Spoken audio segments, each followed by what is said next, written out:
Good morning. Today we're going to be taking a look at Chapter 7 in our textbook, and this has to do with the construction and ratification of the federal Constitution.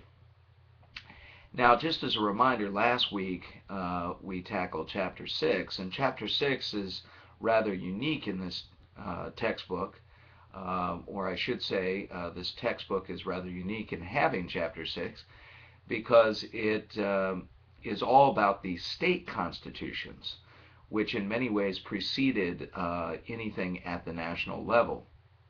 And we were introduced in Chapter 6 to two models of constitution.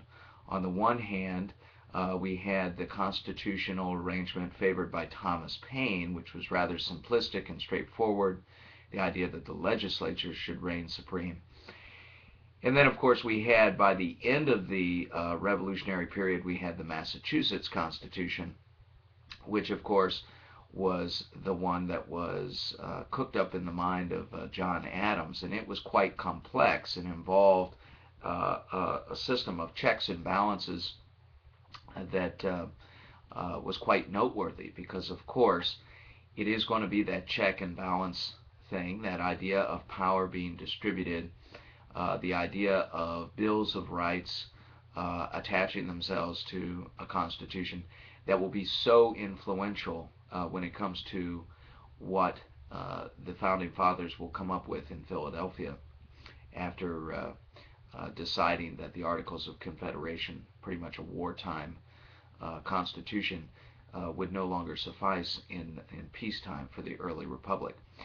So Chapter 6 is a great foundation for Chapter 7, and it's a foundation that wouldn't be found in every textbook, but ours is extremely effective in showing just how much thinking was already happening at the state level before there was anything really taking place at the national level in terms of establishing the Constitution that we're all so familiar with. Now, one of the things that I think we should remind ourselves before we get into Chapter 7 is that the 18th century, particularly the late 18th century, was a time of Enlightenment thinking throughout the Western world. And it's very important to realize that a lot of Enlightenment philosophy is reflected in the work of the Founding Fathers and who the Founding Fathers were. And the basic idea of the Enlightenment is that human beings can organize their world in a way that is rational and effective and scientific, perhaps. And this is a great insight because if you consider the ancient world, a lot of things came down to the notion of fate. That human beings were fated to have this destiny or that destiny. Of course, during the time of the Christian era, the church reigned supreme, and everything really came down to a matter of divine revelation. It is with the Enlightenment that we begin to see those traditions, the tradition of fate and the tradition of divine revelation, begin to recede a bit, and human beings begin to consider the idea that they can have much more control over their day-to-day affairs, including the establishment of their governments, that there is nothing set in stone about having a monarchy, for example. And so one of the things that the colonial era teaches us is that there was all this experimentation that the colonies were undergoing during that time, and it was leading to kind of a profound crystallization of these Enlightenment ideas. The notion that a system could be established that would correlate with notions of American freedom, American democracy, the idea of justice, the idea of equality, that these could be principles that would be enshrined in our founding documents, the Declaration, the Constitution, and that would provide this great foundation from which to build. And if you think about it, despite all the changes of the last 2 centuries, that really has been the case. We continually refer back to the Declaration and the Constitution to define who we are, to essentially give us that understanding of what America is and what the American experiment in freedom and democracy consists of. Well, that's just a little prologue. Now perhaps we should get into the details of Chapter 7. And the chapter is very good at having us realize that there were a couple things going on that would lead to our Constitutional Convention in 1787 in Pennsylvania, in Philadelphia. And part of it was you had this concerned group of kind of enlightened leaders in the colonies who were very, very much worried that the American experiment was going to be scuttled, that it was going to be lost. And they were particularly concerned about the weakness of the Articles of Confederation. Look, the Articles of Confederation had put almost all the power exclusively into state hands, but it didn't seem to be working in terms of really creating the cohesion that was necessary to navigate the problems that the country faced after the Revolutionary War in the 1780s, also known as the critical period in American history. And so you will get this conversation amongst these very enlightened leaders that essentially says that the Articles of Confederation has to be looked at. That the Articles had some strengths, but that the weaknesses were starting to outweigh the strengths, and that it was necessary to revise these Articles. Of course, as we know from our basic civics course, our basic government course, eventually the Articles will be scrapped altogether, actually very quickly, once they meet in Philadelphia, and we will get something new called the Constitution, which we still follow to this day. Before we move on, though, to the Constitution, let's look at the relative strengths and weaknesses of the Articles of Confederation, which were by and large a document that was drawn up in wartime to keep the colonies together, what would eventually be, of course, states, so that they could fight against Great Britain. Obviously, each state had one vote. That's why the states were so powerful. And that's how everything was decided in terms of representation. The Articles, therefore, required the consent of a majority of the states in order to tackle many issues, and in some cases they required all the states to be on board, particularly with ideas such as taxation.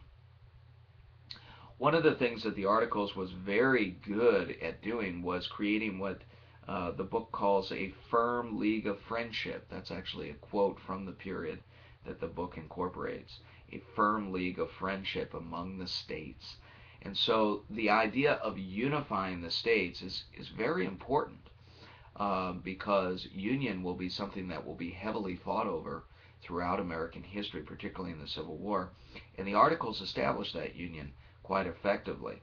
The Articles were also good in terms of creating a system to deal with things like the Western lands that would be procured from Great Britain following the war. They were good at developing essentially a national market or a national economy, and there was a pretty clear-cut set of distinctions between the authority of the nation and the state, and of course a lot of the power resided with the nation. Things, though, that were not so effective were anything approaching a real executive. Executive departments were established to tackle things like the post office and national debt, but by and large there was no real power from an executive standpoint to enforce anything like taxation. And of course taxation was something that the states typically would not consent to at a national level. And so just about all the government had to be funded from the income in the sale of Western lands. And that really gets us to the greatest contribution that the Articles made, which is the idea of setting up the idea that Western lands would become distinct Republican states. For a while there, it looked like the Western lands, all the way to the Mississippi, would actually become kind of like colonies of the pre-existing states. But the Articles were effective in hammering out a set of agreements that said, no, we are going to create new states, and these new states will come into the Union, and they will have all the rights and the privileges of the pre-existing states. These are the land resolutions that we will get in 1784, more popularly conceived of as the Northwest Ordinance, in which essentially the idea of what it took to become a state will be laid out. The idea of having 5,000 free adult men and a total population, free population of 60,000. Those were certain thresholds that had to be met in order for states to come in. That would allow for the creation of a state government that could then petition the national government to come in. Of course, the idea was, particularly in the Northwest, that basic civil rights would be extended to those states, and that slavery would not be allowed, or involuntary servitude. So one of the things the Articles does is it tackles the issue of slavery, something that the federal Constitution will not do because it has to compromise so heavily with the South. But this is a model and a precedent for the idea that the national government could have power over slavery. This will be hotly contested as we deal with the run-up to the Civil War, the idea that the national government does or does not have power. Well, the precedent, historically speaking, laid down by the Articles in the Northwest Ordinance would suggest that it does, and that will, of course, give a lot of support to a guy like Abraham Lincoln later on. Well, what were the problems? I mean, obviously, if the Articles were effective, we would have kept them. The problems is that we suffered from terrible rates of inflation when it came to currency. There were all kinds of paper currencies that were circulating. There was the old phrase that I mentioned a week or two ago, not worth a continental, which was a reference to some of the proliferation of paper money that was flying around after the Revolutionary War. So there were real problems with currency. And of course, currency is a real big deal in American history because as you're pushing out onto the frontier, you sometimes have some real problems with banking, with paper money, and all of that provides the foundation for credit. If everything had to be dealt with in terms of gold or silver, that can sometimes suck the life out of the investment spirit that is so critical for success on the frontier. Of course, there were problems too in terms of the fact that states like Rhode Island were not interested in dealing with some of the taxes and the tariffs that the other states were trying to enact, and so Rhode Island could hold out and effectively prevent the national government from procuring taxes. And of course, we were having problems with Great Britain. Great Britain, of course, was supposed to leave its military posts in the West, but of course they didn't because they realized that America didn't have the power to kick them out of there. We, of course, were dealing with problems with pirates on the north coast of Africa, known as the Barbary Coast, and we couldn't do much about that because we couldn't agree on national policy. Spain was not allowing us to have free navigation of the Mississippi River and going through the port that we did not control, New Orleans. And of course, all of this created kind of a sense that there needed to be some real changes to take place with the Articles. Otherwise, the Republican experiment would be essentially lost.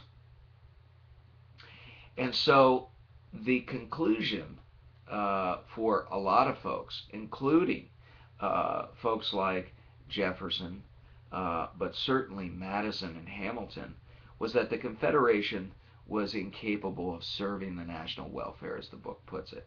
And this means that essentially we have a problem because there is no real national unity, no effective national unity. Madison was actually quite worried that these states would stand in the way of each other in their pursuit of the American dream, if you will.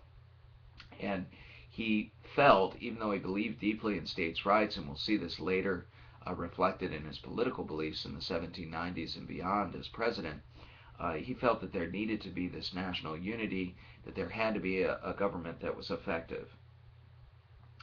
Of course, there was a call to deal with these problems, and actually a call came in 1786 for everyone to meet at Annapolis, Maryland.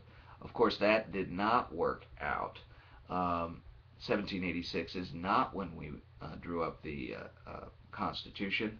Um, Annapolis, Maryland is not the birthplace of that document. We all know it's in Philadelphia in 1787. So what happened in between? How did we get, um, from Annapolis to Philadelphia? How did we get all the states to join in at Philadelphia when we could barely get a handful to join in at Annapolis? Well, it all comes down to a very, very important rebellion that took place in Massachusetts, and it's known as Shays' Rebellion. Shays' Rebellion was essentially a rebellion against some of the debt that some of the farmers, the very same farmers who were Revolutionary War soldiers, were having to deal with after the Revolution. Um, they resisted the idea of having to pay these debts or to pay taxes to relieve these debts, and they essentially staged a rebellion. There was a captain from the Revolutionary War named Daniel Shays who basically led this debtors' rebellion against the folks that were trying to collect, and they even held you know judges hostage and did all kinds of things that basically were leading to what we might refer to today as an insurgency, a real rebellion. It was really by the skin of their teeth that the Massachusetts state body was able to muster troops to essentially put the rebellion down. But it really scared the founding fathers. Particularly folks like George Washington, became convinced that it was possible that the United States would be lost as an experiment in freedom and democracy. And so you have this idea that Shays' Rebellion is something that's going to happen again if we don't get a stronger national government. So no wonder we will get the Philadelphia Convention to be more effective. Now, not everybody was on board with the Philadelphia Convention. And a great example of this would be Patrick Henry. He's the great statesman from Virginia who was the Give Me Liberty or Give Me Death guy who gave that great speech during the Revolutionary War and was, of course, one of the great founding fathers, if you will. But he was very suspicious of what was going on in Philadelphia. He did not like the idea that the meetings were going to be kept secret, that the public was going to be shut out. And so there were a lot of folks that were very, very wary of this so-called revision of the Articles. They suspected that something bigger was happening, maybe a bit of a national takeover of the power that the states had. And in the end, I mean, some of those fears were justified. These folks collectively, Patrick Henry and others, are going to be known as anti-federalists. They're essentially going to be against the formation of this Constitution. And it's going to be dealing with them that will be the tough task of ratification. Of course, why were the deliberations to be kept secret in Philadelphia? What was the thinking there? Well, the idea was that debate could happen freely without too much political intrusion, that the representatives that met at Philadelphia would be able to discuss things, they'd be able to accept and reject things based on their merits rather than how they were spun in the newspapers. So it was actually probably a pretty good idea to keep these deliberations secret, although for those who really see a conspiracy in a lot of things that occur in United States history, the idea of having a secret convention to decide the fate of the country, not exactly something that's going to give a lot of public assurance of holding up the democratic concept. Um, but nonetheless, these deliberations were kept secret.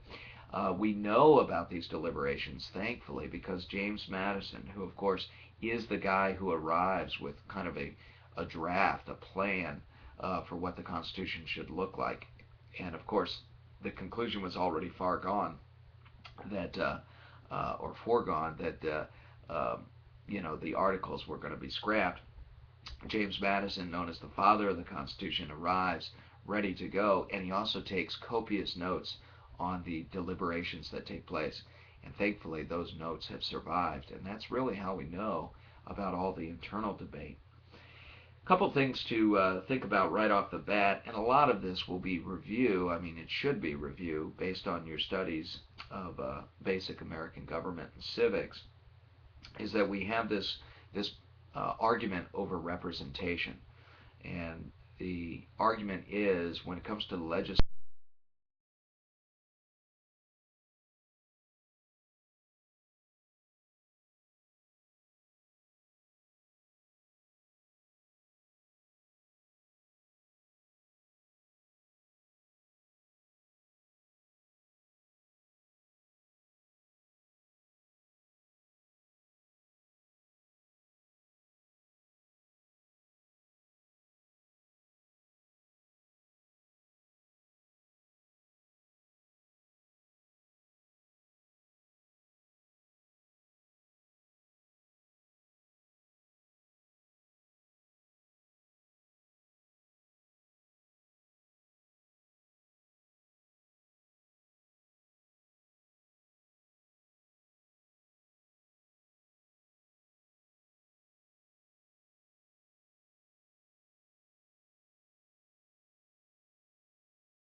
executive, a legislative, a judiciary, the basic three opening articles of the Constitution, it reflects that Massachusetts design.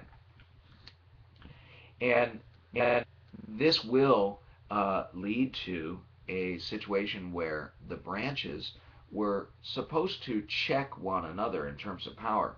But it's important to note, especially as we're sitting here in the 21st century, where the president has enormous power, to realize that the seeds for this were sown in 1787 because the convention gave the president substantial powers. The president will be virtually have total power when it comes to issues of foreign policy. Oftentimes, for treaties and things, requires the consent of the Senate. But the idea is that the president will have a free hand in foreign affairs, and of course the president will be empowered to deal with any real trouble inside the country, rebellion, insurrection. All of this kind of a nod to the situation that was so dire with Shays' rebellion.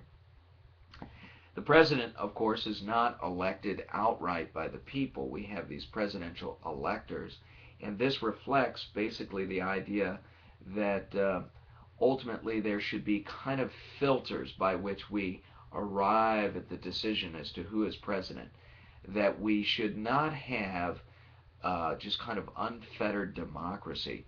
There was so much suspicion, particularly on part of people like Madison and others, that if you had pure democracy, you would have kind of mobocracy. You would have the people electing basically popular heroes that could become dictators very quickly.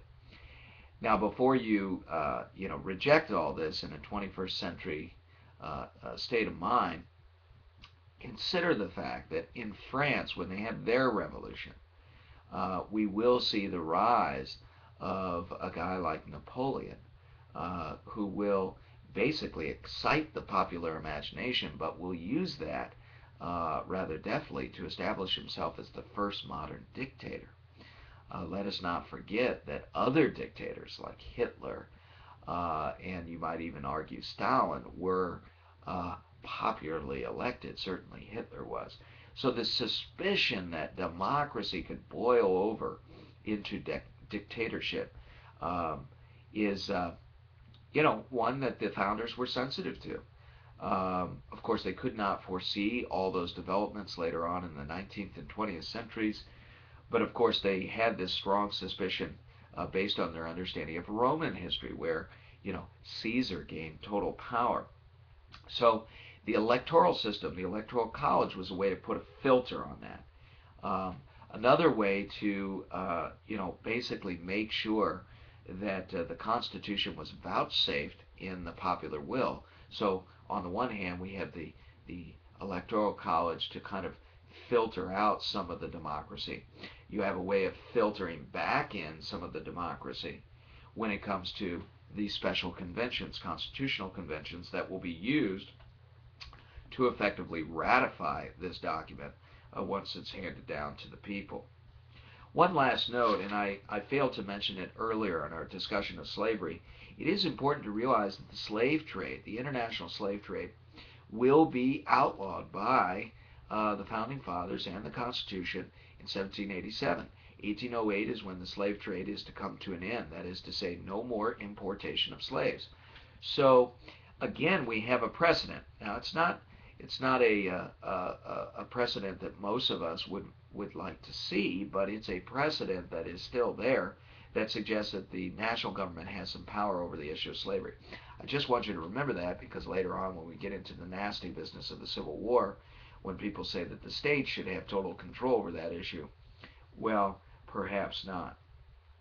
Now, ratification came down to the idea of 9 states accepting or ratifying the document. And one of the things that we will see added will be the Bill of Rights, because you will see that there will be a strong anti-federalist reaction, the idea that the national government has established too much power under the Constitution. So when we see essentially the Constitution go out to the states, there will be this great national debate. You will have the anti-federalist papers and you will have the federalist papers. People who were anti-federalists, I mentioned Patrick Henry before. People who were on the federalist side, the federalist paper authors, Madison, Hamilton, and John Jay.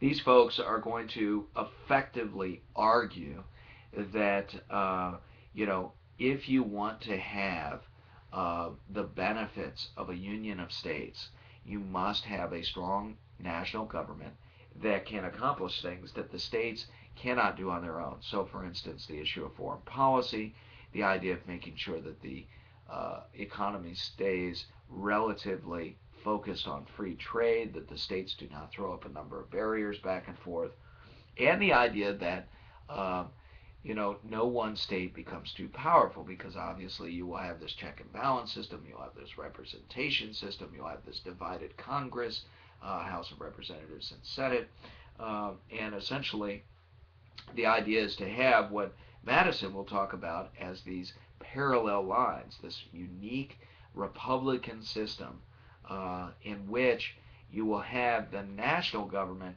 doing a certain amount of things to create national cohesion, but you will still have the majority of the power at the state level. And of course, the Bill of Rights will essentially argue this. The Bill of Rights will suggest that, one, that the government is restrained in their power, particularly when it comes to individuals, but also states. And of course, when you look at the 10th Amendment, that any power that is not specifically described in the Constitution as being the writ of the national government will actually be in the hands of the state governments, that the state governments will have the majority of the power. So you have this kind of 10th Amendment, which is effectively a remnant of the thinking of the Articles of Confederation, that the states should be supreme in their power. And of course, the tug and war back and forth between the national and state governments will essentially be the tug of war that will define, in many ways, our political experience in America, whether it comes to the issues of union, say during the Civil War, whether it comes to the idea of regulating industry, say during the Industrial Revolution in the Progressive Era, whether it has to do with dealing with economic issues like the Great Depression or the World Wars, and of course when it comes to dealing with civil rights. There will be this constant tug of war back and forth between the national government and the states, and the idea is that that's a good thing, that essentially you have this struggle for power at the state and the national level, and that ultimately we make compromises on this, and we amend the Constitution when we feel that more power needs to be added to the national government, and we, of course, accommodate the states when it comes to a lot of local issues. Education would be a great example of that. Now, of course, that's theory. A lot of people have taken particular views that the national government has essentially just simply gathered more power as we've gotten away from the revolution, that the states have really lost power. There's a good set of arguments to be made there, but generally speaking, when we think about just money and we think about the decisions that are made that affect our daily lives, a lot of decisions are still made locally, either at the state level or at the county level or at the municipal level. And so we do still have a lot of local representation, and your local school board is just a great example of some of that localism in decision making. Well, ultimately, the Constitution will be ratified. Rhode Island will hold out as the last to essentially ratify the Constitution, but we will have a system in place by 1789. The Constitution in 1787 did not have a Bill of Rights, but through the ratification process, the first 10 amendments to the Constitution will be proposed, and it will be the first Congress of the United States that will basically insert these into the Constitution through the amendment process, and our Bill of Rights will be born. And so the interesting thing is that even though there was opposition to the new Constitution by the Anti-Federalists, they did not start a civil war over this set of issues. The Anti-Federalists simply accepted the new order. Not pleased with it, certainly ready to exploit it politically at times. We'll see some of these issues come back in the 1790s as the first political parties are born. But by and large, the Constitution will be accepted as basically the legal document that defines the power and the authority of the national government, and that will define our American experience all the way to the present day, because that Constitution is still on the books.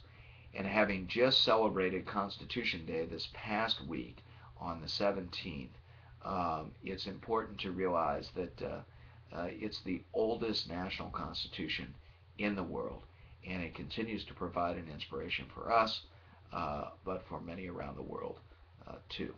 And I suppose it is on that rather patriotic note that I will conclude our look at Chapter 7 and encourage you to keep up with your reading, and I will be joining you again for Chapter 8 next week. Thank you.